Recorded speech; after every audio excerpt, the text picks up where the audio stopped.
Hi everyone, it's Eric here. Welcome back to the channel. Just making a quick video to let you guys know of my thoughts of the Universal Audio 476 USB audio interface. I've been using it for a couple of months now and I have some interesting thoughts and impressions that I would like to share with you after having gained this 2 months of experience with it. So firstly, in my last video, the unboxing / setup video, I talked a little bit about this this headphone volume knob that was making a grounding noise. I think what it is now is that there was some sort of extra plastic that is on the end here of on the back end of the knob here that wasn't filed away or cut cleanly in the factory, and that was rubbing up against the front plate of the interface and causing some friction and therefore making a sort of grinding noise. But now, after a couple of months of use and a couple of months of me turning the headphone volume knob up and down, the extra plastic seems to have sort of filed away, and now this issue isn't really an issue anymore and I can't hear that grinding noise anymore. Secondly, I'd like to talk a little bit about the mic preamps. So, if you recall the previous video I did on this, I did a little bit of a sound test. Unfortunately, a lot of that audio was cut out because I had an issue with my lapel mic. But when I was testing this out on the day I opened it, I was absolutely blown away by these two features. This is the 76 compressor, which is an emulation of the 1176 compressor, and then it's in the shadow right now, but you see that vintage button. This is an emulation of the Universal Audio 610 tube mic preamplifier. Now I use this and I recorded some vocal through it on the day, and I was completely blown away by it. I thought it sounded so amazing and so unexpectedly good that I actually canceled an order that I had placed to buy a $1,000 external mic preamp, because I thought that I could just use these two features and it sounded sort of on par with what I was looking for. It sounded like it was of the same kind of caliber, of the same kind of quality. And yeah, I was just really happy with these two features, and I thought this just takes the mic recordings to another level, so much so that I don't need any external gear. I can, cancel the order of that external mic pre that I had placed. But okay, so that was the first time I heard it, and as I said, I was really unexpectedly surprised in a good way about with how good I thought it sounded. But the second time I heard it, my thoughts on that changed completely. So let's talk about the compressor first and foremost. When I went to record proper vocals with it, I went ahead and engaged these two circuits and I went about recording it. But this time I heard it, that time I heard my mic through the preamp with these features engaged. I thought, no, this is not good. This is not the sound I thought I heard, and I'm not very happy with the sound. So I digress, but getting back to the compressor, we'll start with that. The threshold for compression seems to be really high. And it doesn't really compress unless you've driven the gain on the mic pre up really high.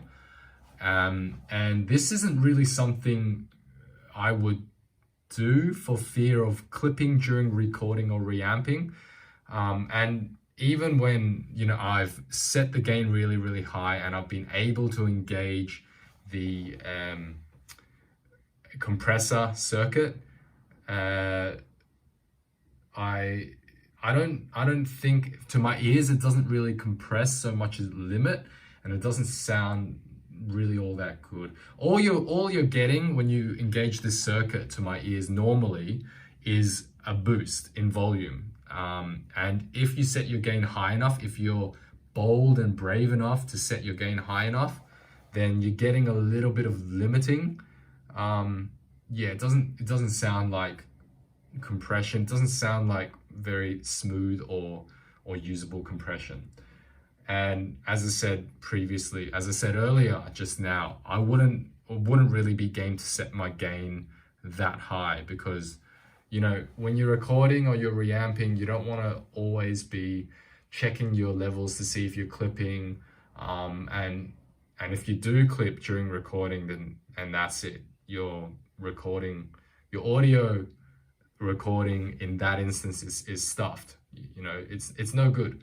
So I wouldn't use it just because it doesn't really activate unless you switch your gain, you drive your gain that much higher. So I like to set my gain with a decent amount of headroom, just to ensure that there is as little as possible a chance of me clipping my audio. So yeah, all that just renders the compressor unusable, and I don't think I have used it since the very first day when I tried it out in that previous video that I have up here. So yeah, that's it. The compressor not usable, and probably wouldn't be usable in the future. Next, let's talk a little bit about this vintage button, which, as I said before, is an emulation of a Universal Audio 610 tube mic preamp that is supposed to sound like really, really warm and have been used on recordings from the 50s, 60s, 70s, or something like that. I don't know. So you turn this on, and what you get right off the bat is a very noticeable EQ curve. Okay, so you're getting some tonal shaping with it when you use it. But let's talk a little bit about the saturation / distortion / added harmonics that engaging this feature provides in your recordings. So again, with the compressor, you have to drive the gain of the mic pre up pretty high for that distortion and saturation to occur. And when you do, it doesn't sound pleasant. So the very first time I tried it, it sounded really, really nice, and it sounded like exactly what I wanted my mic pre to sound like. It sounded like, you know, as I said before, it sounded like something that could go toe to toe with a $1,000 external mic preamp. But same day that I went to record vocals proper, I heard it the very second time, and I thought, nah, this is not good. This is there's something about the harmonics that it adds that makes it sound really cold and really harsh, really brittle, and just simply not pleasant. Like, when you think of a tube mic pre, you think of warmth, you think of warm harmonics, you think of you know, an inviting sound. But what you get with this emulation, the distortion and the harmonics, is a really biting distortion, a really harsh, cold, brittle, biting distortion that to my ears doesn't sound pleasant at all. And so that renders this feature also unusable. So what were the main draws of this interface for me were this 1176 emulation compressor circuit and this vintage 610 tube mic pre emulation that you know, you could record your audio through, be it your vocal or your, you know, your instruments or whatever you might like to have. Those were the two draws, and the very first time I tried to use it properly to do proper recordings, I realized that it wasn't usable at all. So that's the mic pre out of the way. Thirdly, and I think this is not the biggest issue, but as you can see, and I knew this going in, there's no blend knob between your DAW playback and your input playback for when you're using direct monitoring whilst recording. Obviously, this interface does have direct monitoring, and you can monitor your inputs 1 and 2 and 3 and 4 alongside your DAW playback in real time, so that your input audio will get routed directly to your output headphones and or studio monitors. I think they're here. Yep. No, yeah, over here.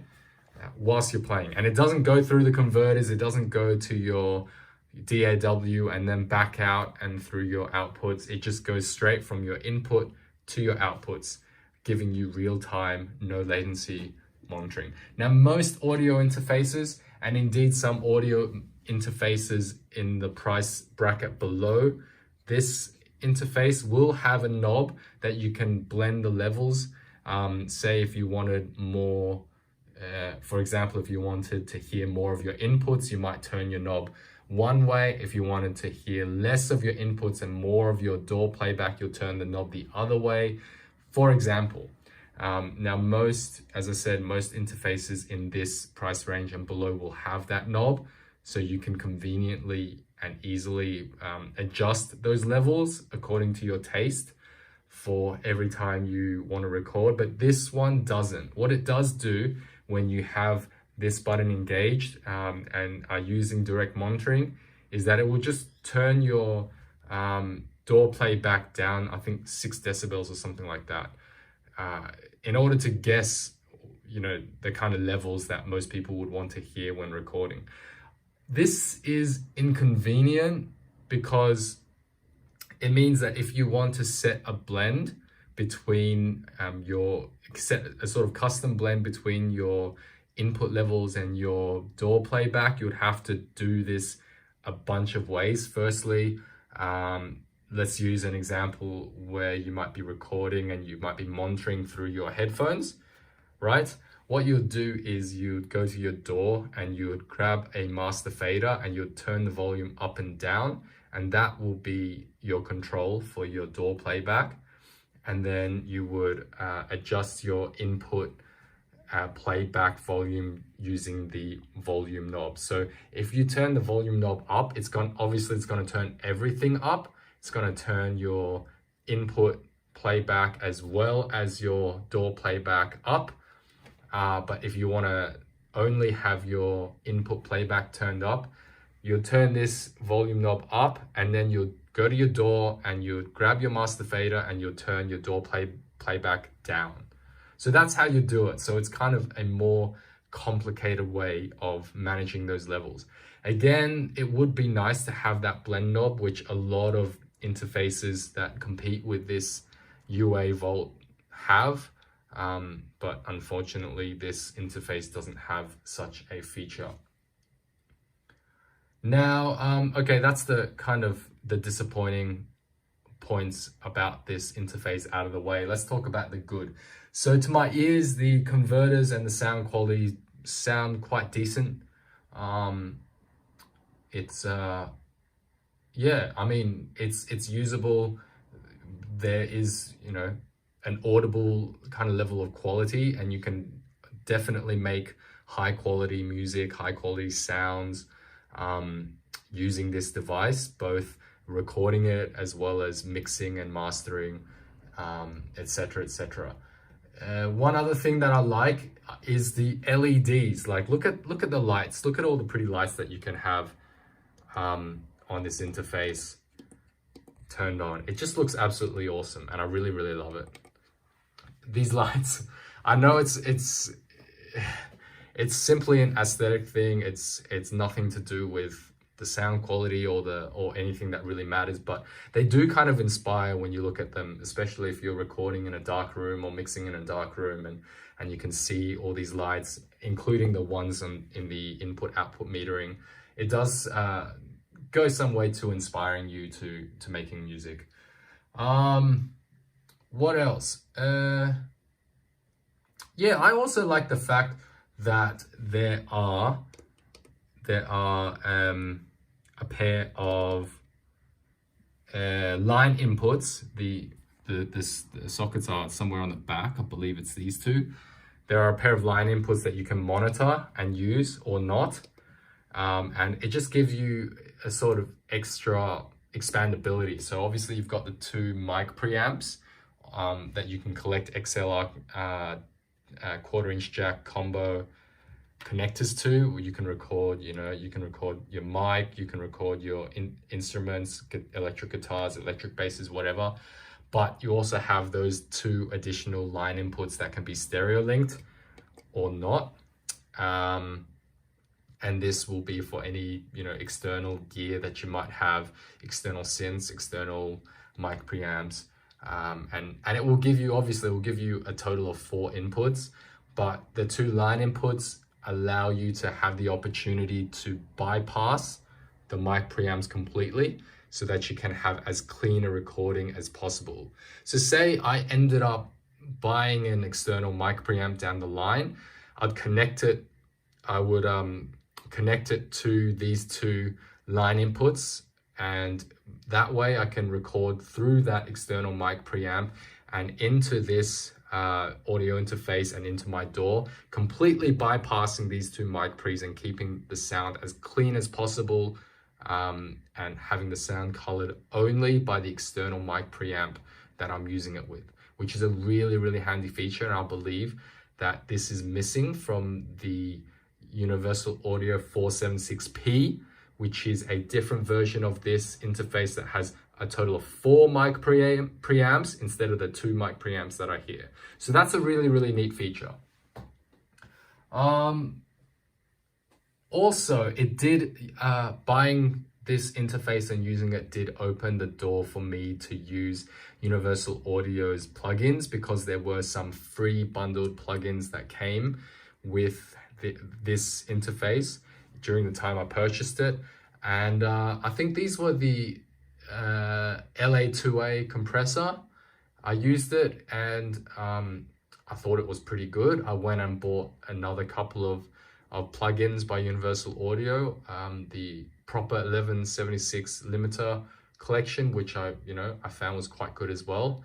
And there was the Pultec EQ collection that was ported to native that I also purchased, and I was blown away by that plugin. That is really a fantastic plugin, and it will make anything sound good. So since then I've been converted, and I've started a little collection of Universal Audio plugins, and this collection is growing. And I look forward to buying and using more Universal Audio plugins in the future. So yeah, all in all, however, there's really no reason for me to purchase this interface over the others. The features that drew me in, as I said, were the compressor and tube mic preamp emulations, but these are features that I find I can no longer use, so they're redundant to me, and I can't help but wonder if much of the cost of this interface was tied up into the perceived value of these features.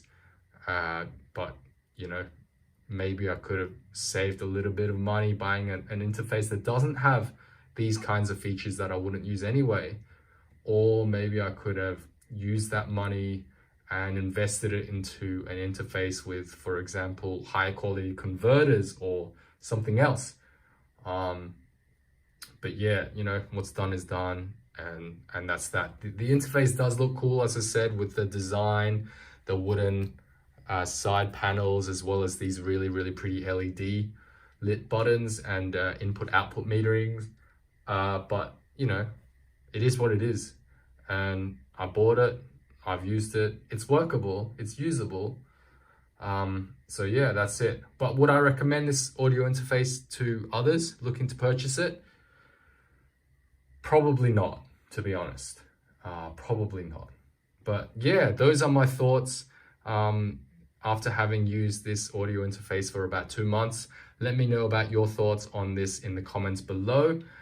Thanks for watching, and please stay tuned for a sound test video, which I'll be making very, very shortly. I'm going to go through the sound of the mic pre with the different combinations of compressor and vintage tube mic preamp emulation for you guys to hear. And as I said in the video, upon the second time I heard these features, I wasn't as impressed as the first time, but you know, I'll make that video and then you guys can be the judge and let me know what you guys think.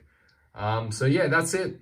Thanks again for watching, guys and girls. Take care, and I'll see you very shortly.